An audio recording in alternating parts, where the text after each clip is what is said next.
Caleb Williams spoke, but there was also an interesting Bears practice. Let's talk about everything that happened on Wednesday. Bend over to your right. What the was that? What's up, Bears fans? People want to hear me talk.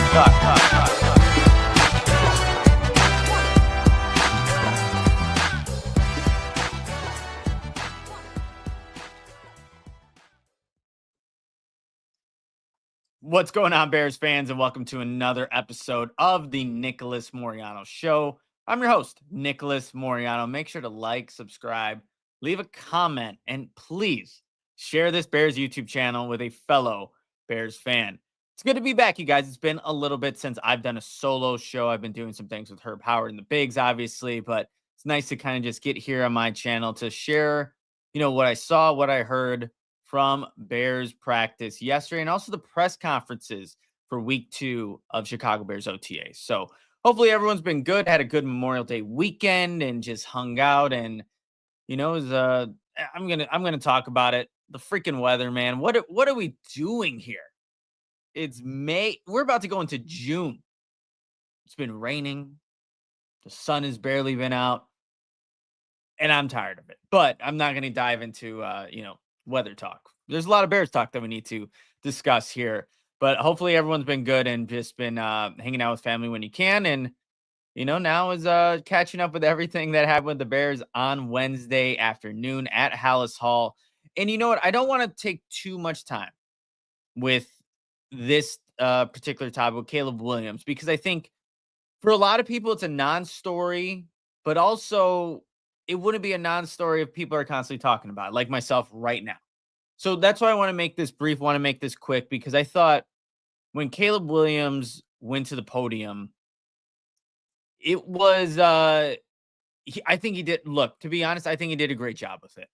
I know this was a self-created firestorm with, talking with Seth Wickersham of ESPN about the book and the comments and, some of the excerpts being released at this point in time. So it was self-created, but he also did a really good job of handling the situation. It's not an easy conversation.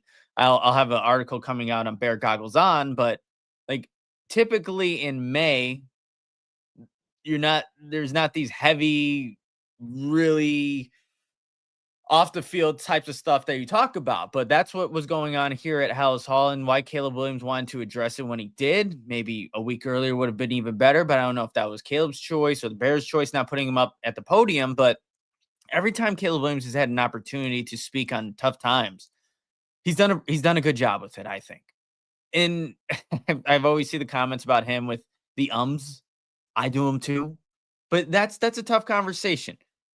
And for me being there in the room, I thought he handled it really well. And it started with that, that lengthy opening statement, kind of addressing what everybody wanted to talk about, and a lot of people had questions about. So I think that was a good idea by him, and how he was coached up to, address this situation. But I think, when he said that, those are just thoughts in how they were being portrayed, like it's perfectly fine to think the way he did prior to coming to the Chicago Bears.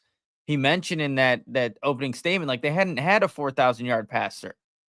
He also talked about like Kevin O'Connell and the Vikings, like he just won Coach of the Year. So that's why you see, this, the way he thought about the Vikings, about the Bears going into the pre-draft process, and why he felt it was fair to have those thoughts. And I completely agree with him.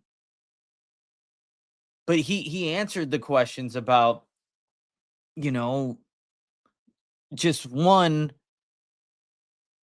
like with those reservations, why do you think it'll be better with Ben Johnson? And just addressing some of those things that, we're also highlighted, like the film watching, which he thought was, misconstrued a little bit, because it wasn't that he didn't know how to watch film. It was more so that he wanted to find more effective ways at watching film.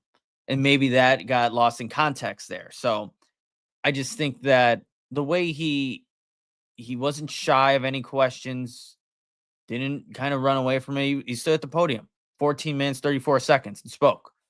So, like, again, I don't want to dwell on this too much. And I think some of the more important things that came from that is that obviously he loves his teammates. He loves this team.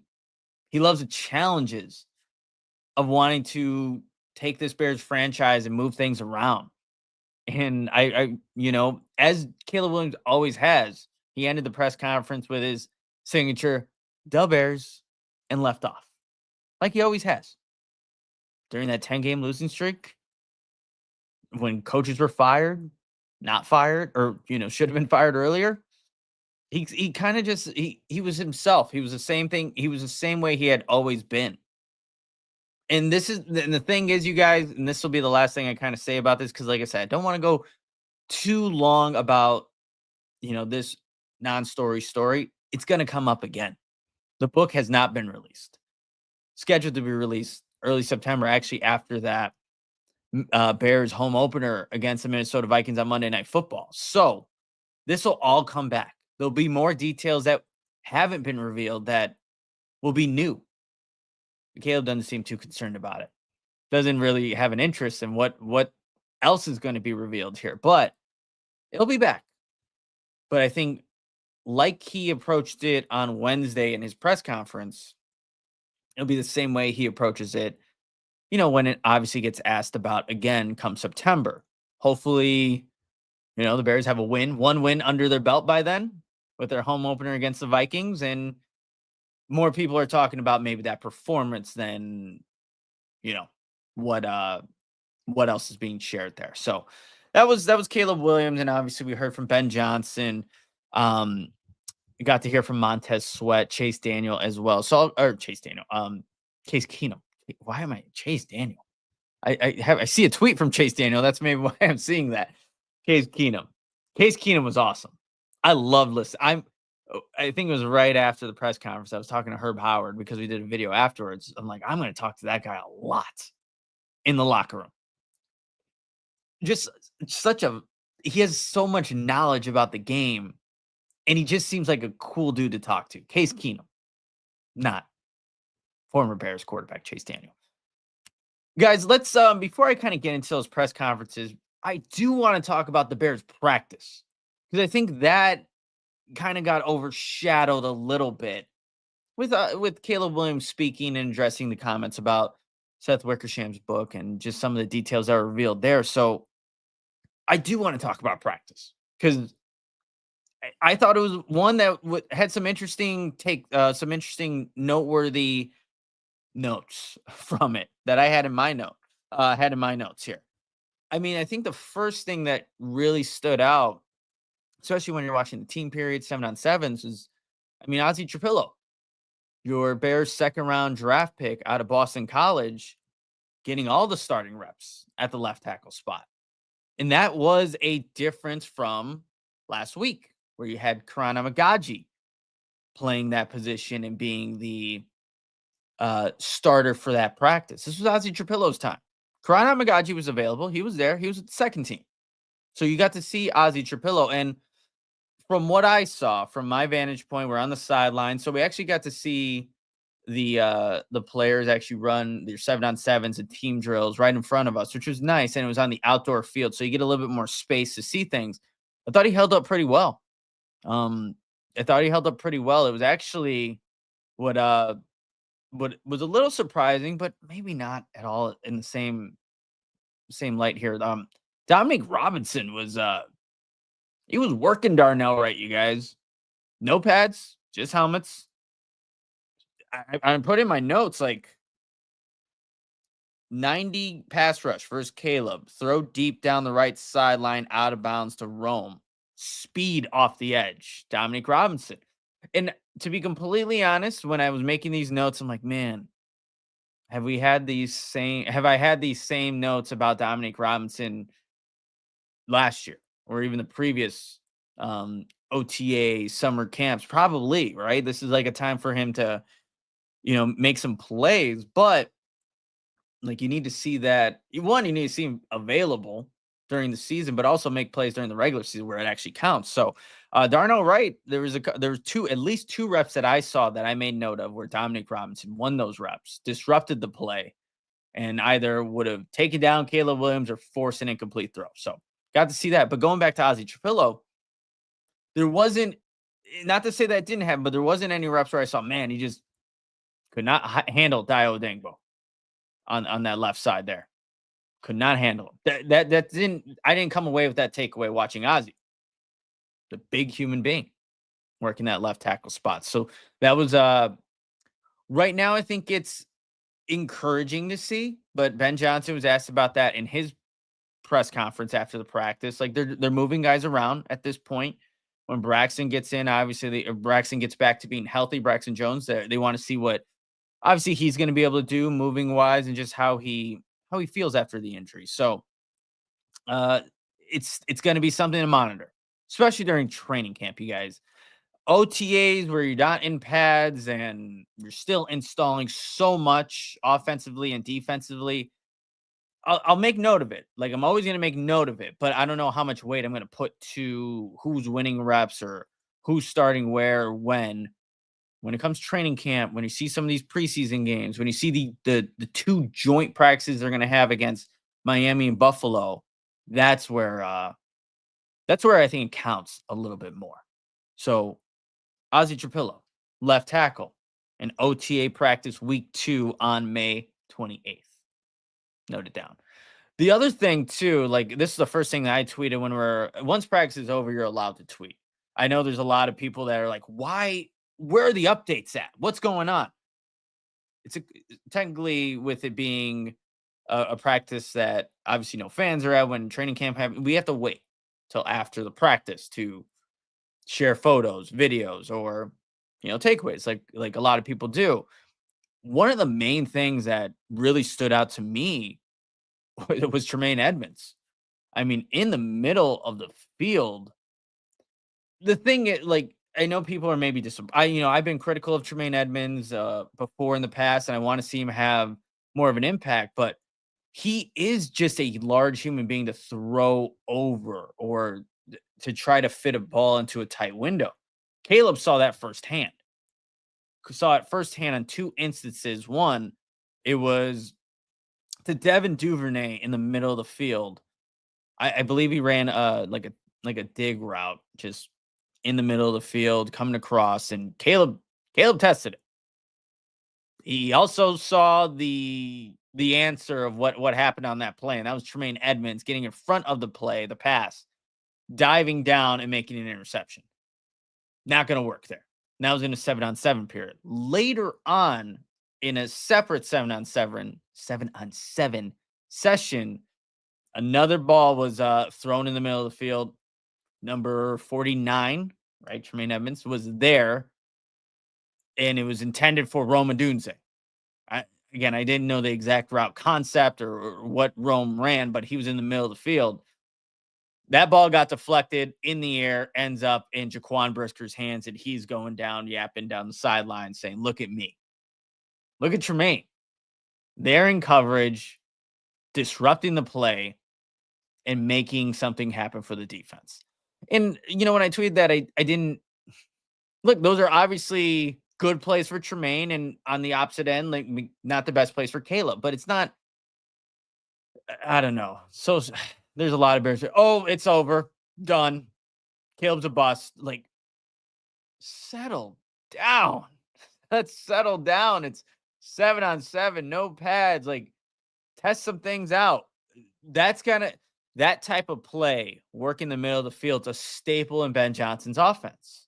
I think you learn, I think, more from the mistakes than you do from some of the successful plays, right? So knowing maybe when to test that type of route concept versus a versatile defender like a Tremaine Edmunds, like how to throw that ball, how to move off of that progression and go somewhere else when the coverage is not allowing you. There are things you can learn. So no reason, absolutely no reason to overreact from 2 interceptions. And I look down at my calendar, May 28th, in a new offense. Settle down. I saw that. I'm like, man, should I just not even I know I'm always going to tweet out things. They're just my observations. It's not like an opinion or anything. But here we go. So I like this little feature where you can show comments on stage, but obviously you can still show. Chicago fans just need to chill. You know what? I would probably get banned. You're not banned, but flagged. But you can read the comment if you're watching. Appreciate it. Yeah, just chill. Everything's gonna be okay. It's gonna be all right. Speaking of still throws from Caleb, I also mentioned this Moreano minute on YouTube Shorts, things like that. In that same 7-on-7 period, I don't know how Cole Kmet got so wide open on a seam route about 25, 30 yards down the field, but Caleb surveyed, bam, dart, completed pass. It was Kevin Byard, Jaquan Brisker there too. Just split the safeties. So the thing is, I wish I can go back and kind of rewatch like how that happened. Was it by play design that just schemed them open, which is obviously really encouraging.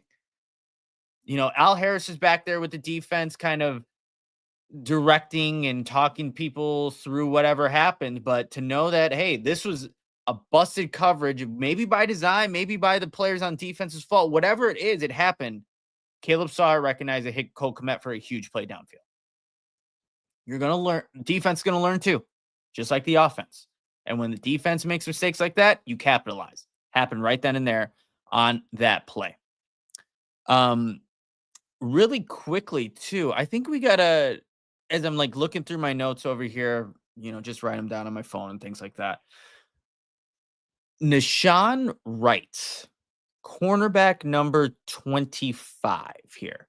He is a guy that was drafted in the 3rd round out of Oregon State in 2021. 3rd round, 99th overall pick. Played for the Dallas Cowboys in 2021 through the 2023 season, was in the Vikings last year, and now is with the Bears.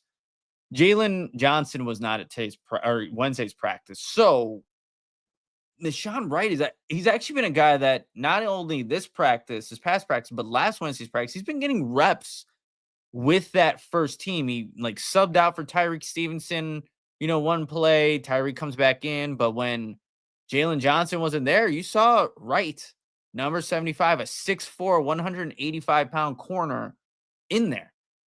And I remember just talking to Herb Howard, Pat the designer, Jason McKee was also with us in our group. Like they have a type.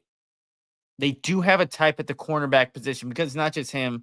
You have Zay Frazier, who's also got extremely gifted length at his position. But just for anybody, maybe Bears fans like looking to create their early 53-man roster or looking at some guys that may be on there, not counting out Wright. I mean, he did give up some plays. I have one where DJ Moore got him on a crosser or on an out route.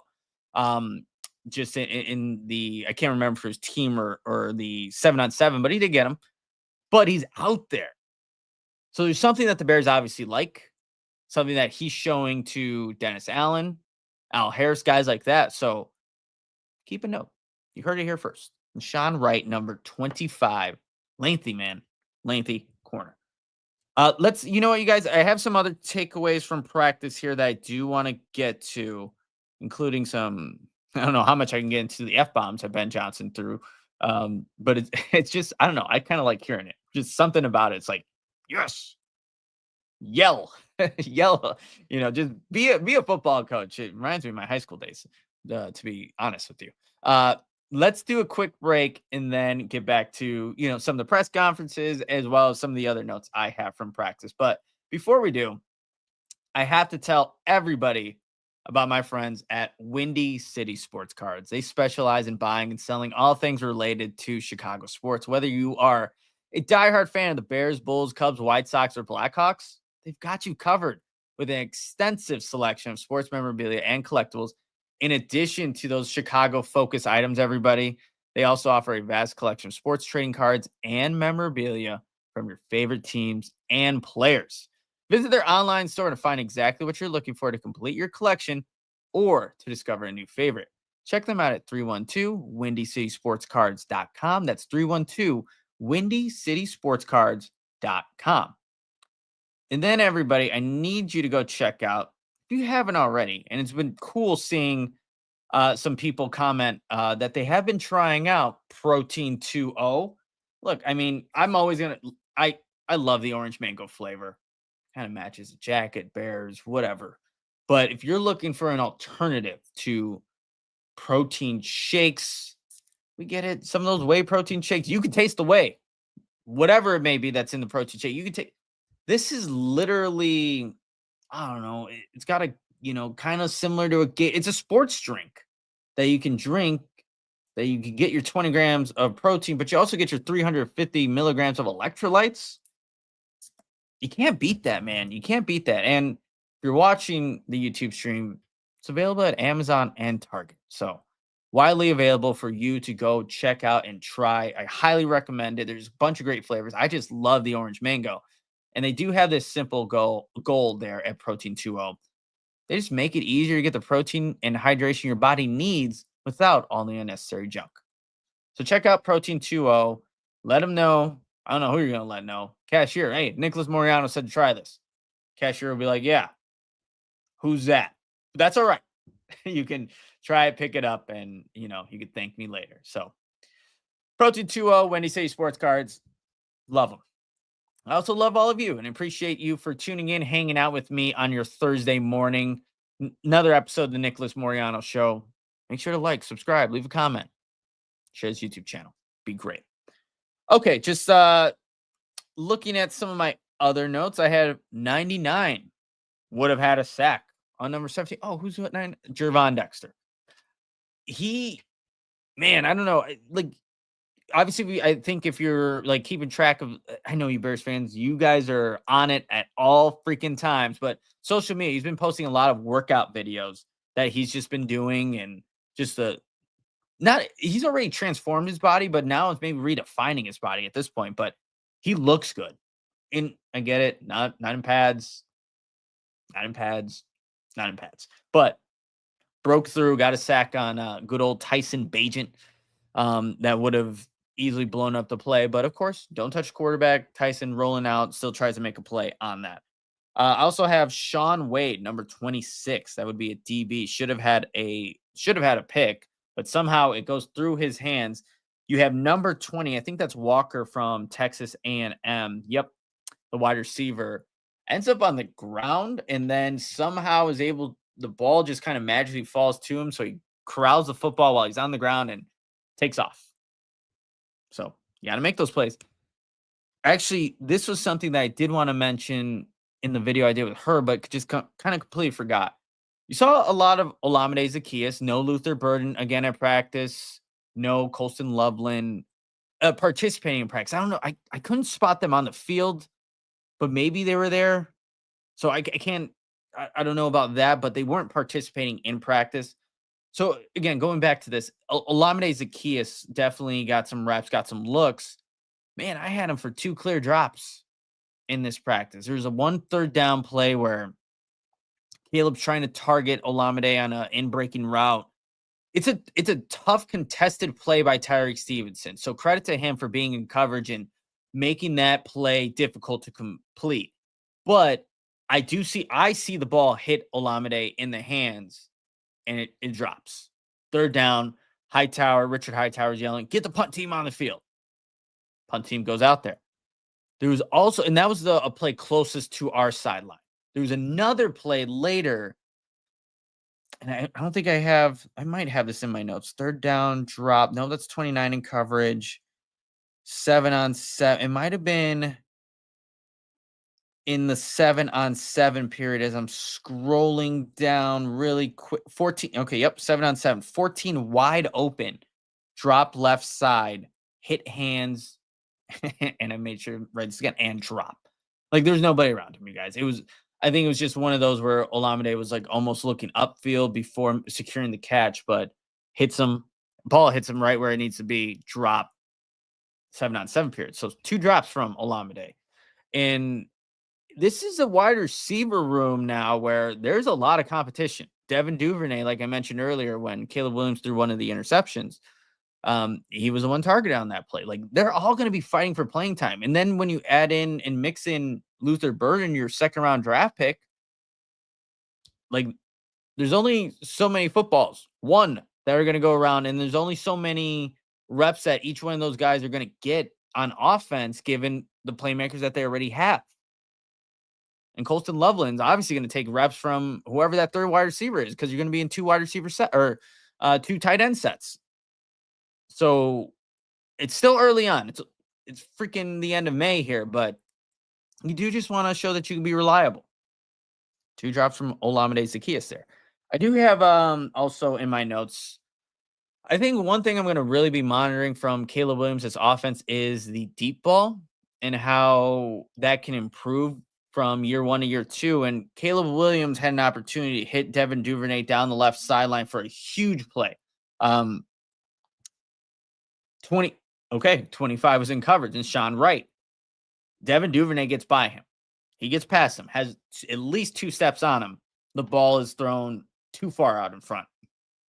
And we saw that a lot last season, you guys. So you want to see that improve.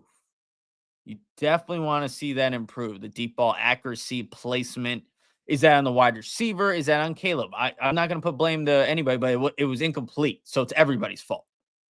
And that's one of the plays where that type of play I just need to see throughout OTAs, mandatory, camps, training camp, preseason, joint practice. I want to see that improve. It's going to be a huge staple of this offense as well. Explosives. Like Ben Johnson said, he's not a fan of the tush push. He likes explosive plays. We need to see if they can hit on that and hit on that consistently. It can't be what it was last year, because you're essentially just wasting it down, some of those plays, right? Because they're not even close. Whether it's because protection doesn't give Caleb time, Caleb does have time, the ball's not there, wide receiver's not at the right depth, can't get off press cut, whatever it may be, that needs to improve. Definitely needs to improve. Really quick, I see this comment here as I'm looking down. Saw a clip from RB Drill on Monungai, looked terrible in it. Is he improving? MZ, I think it was a couple people posted that clip, and more so I think takeaways Eric Bieniemy, but it's a running back drill. I'm not too worried about what Monungai is looking like there, as opposed to what he's going to be looking like in live contact drills. And yeah, he's working. He's working, and I think that the coaching that Eric Bieniemy showing him, I think also shows a little bit. Obviously Eric Bieniemy cares about all these guys, but there's just something about rookies where you can just be a little bit more hard on them. So, and it's also on Monungai to, do the drill properly, do it at full speed, and, get better from it. But let's not make any big, accusations or claims. Just after one drill, they'll get better and they'll move on from it. Let's see, really quickly looking at more of the, I don't know if I can really get into that, more design things for myself moving forward, but 18 extends the play. 18, Caleb Williams extends the play and throws deep left sideline to number 80, but first read not there. Ooh, number 80. Quiz, guys. Who's number 80? Miles Boykin. Kind of forgot about you. But there's a one of those plays where Caleb improvises. Extends the play in the 7-on-7 period. First read in there. So let me get out of there and make a play and, get a completion for the offense there. And then actually last thing about the practice period before kind of getting a little bit into these press conferences, there was definitely some swapping in and out of the linebacker position opposite of Tremaine Edmunds. TJ Edwards was not present. Neither was Kyler Gordon. Andrew Billings. Who else am I missing here? Colston Loveland, Luther Burden, Jalen Johnson. I think those are the main ones. I might be forgetting some people, but going back to the point here, linebacker opposite Tremaine Edmunds. You saw Ruben Hippolyte with the first team. You saw Noah Sewell. You saw Carl Jones all getting reps at that linebacker spot. It was more so they were in nickel, and so you're the 2 linebackers on the field as opposed to 3. But you did see them all. You did see them all, and I think that was, I had an article come out 2 days ago, yesterday, I don't even remember, about all the linebackers kind of competing for the third spot, the Sam linebacker. So you are starting to see these guys getting implemented. It does help when TJ Edwards in there. It's like, all right, everyone gets looks. So definitely to keep note of as we move forward there. And then just one last thing. And Jaquan Brisker was there last week, but it's good seeing Jaquan Brisker. It's good seeing number 9. It's good hearing number 9 because he is a vocal energizer bear. I'm gonna say energizer bunny, but he's somebody that does bring the energy, regardless if it's OTA practice, training camp, the game, obviously. But he's gonna always bring it and show, make his presence feel felt. Presence felt. I didn't need to feel in between that, but you know what I mean. So Jaquan Brisker being back is a good thing for that Chicago Bears defense. Okay, guys, really quickly with the press conferences. Like I said, we got to hear from Case Keenum. I was about to do it again. I swear, I was about to do it again. I was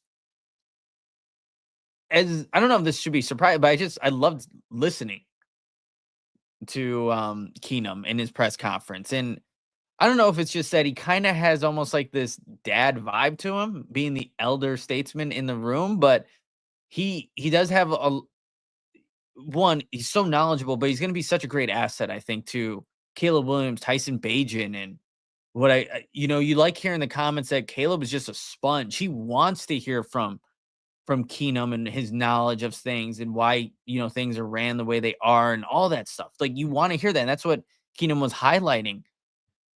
You also, he was asked about like having assurance of being like the number 2 quarterback. And no, that wasn't really the case, but he is going to compete every single day because he doesn't know if one day or not his locker is just going to be cleaned out. Like, he's a competitor and he's found a way to just stick around. And I think that's a really good way of putting it. He has found ways to stick around.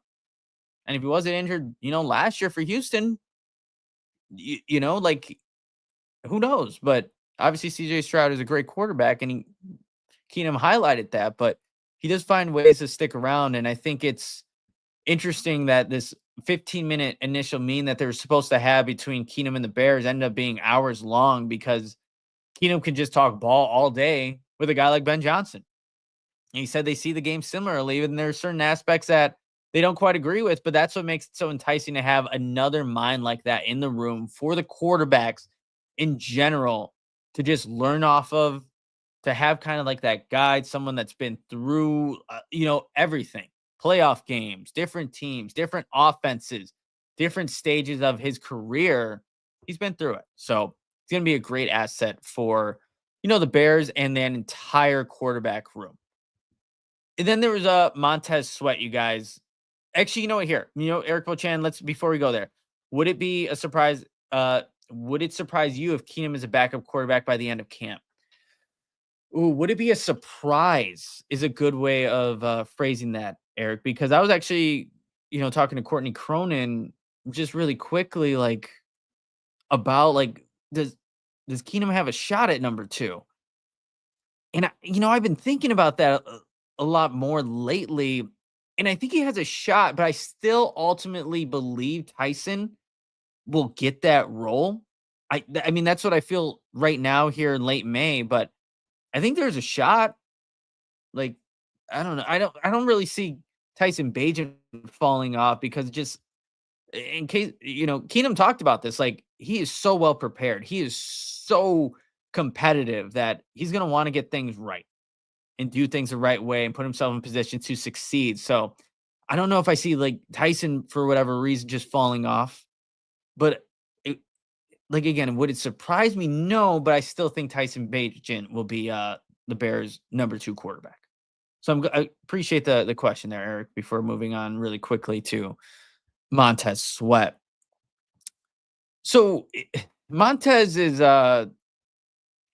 he's just not I don't know if the podium in front of all the reporters is his best setting. Like, there have been times in the locker room where I think he's given a little bit more, felt even just more comfortable. Let's be completely honest with it. But I thought it was interesting. I'm trying to find the exact quotes here. Here we go. About like what his role, Montez's role, is going to be in Dennis Allen's system here. In first, Montez was asked Dennis Allen, your thoughts on him.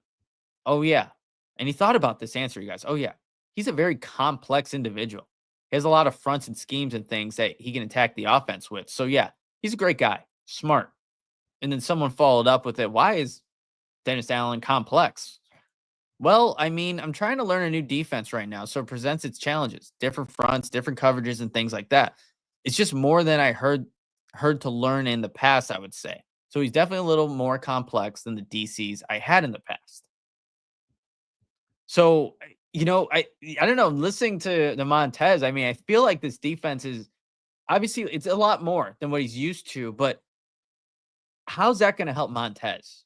Or is that going to slow things down initially until he kind of learns what the nuances are being asked of him from Dennis Allen? Because I think there's just going to be more positions that Montez is going to be in than his traditional lineup opposite of, Dio Dangbo. Like you can go on switch sides. Maybe he's standing up in a 2-point stance. Shoot. Maybe you see him dropping back into coverage at times because you're bringing a different type of blitz with a different front. Lined up inside. Javon out. Who knows at this point in time? It's way too early to say, but I'm intrigued by how this could help Montez so that if you're an offense game planning for number 98, you're not just seeing him always line up in the same exact spot, which was kind of the case last year with how the Bears defense was run with their defensive ends and who they had there. I think mixing it up so whatever offensive lineman's in front of them, they may have to see number 98 and Sweat and see how they're going to handle that. Because also one of the every time I see Montez Sweat, I think I always have this takeaway. Like, not only, I mean, he's just and I say it's about like every offensive defense lineman, I think, but he is a large human being, like built, sturdy, long arms, just everything that you can want on a defensive end. Physically, Montez Sweat has. There's no reason why that guy shouldn't be a double-digit sack guy. No reason. So I'm looking forward to seeing how Dennis Allen's defense can help bring that out of him in this season, hopefully fully healthy. And then with some other defensive linemen in there. He mentioned how Grady Jarrett's been a huge asset, just in terms of a leadership role. Also said the same thing about Gervon Dexter. So it's encouraging that guys like a guy like Dexter going to year 3 is taking that next role. Obviously, Grady Jarrett's been doing it for a long time, 10 years going into year 11 now. So you want to hear those things from the defensive line. You want to hear things like that at this point of the season. Who is blowing up my phone?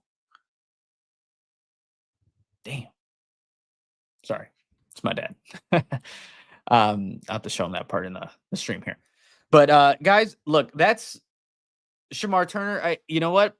You know what? I'm not even going to try pronouncing the user. I don't know if you can hear the vibration here, but damn. I'm going to turn you off there. Shamar Turner, like, I'm not gonna lie to you. I didn't see a lot of him yesterday, to be completely honest. Number 95. Not to say they didn't do things, didn't have good reps. Just didn't see a lot of them yesterday. Opeo. Oh, Opeo. Appreciate it. Yeah, so I didn't see much of Turner. But it's not to say they didn't do anything. So, but I don't know. I think Herb Howard and I mentioned it. The dude has Saquon Barkley thighs or quads in the best way possible. Just does not skip leg day. Helps leverage, getting underneath guys, their pads, driving people back, penetration. Looking forward to seeing Shamar Turner in one-on-ones training camp.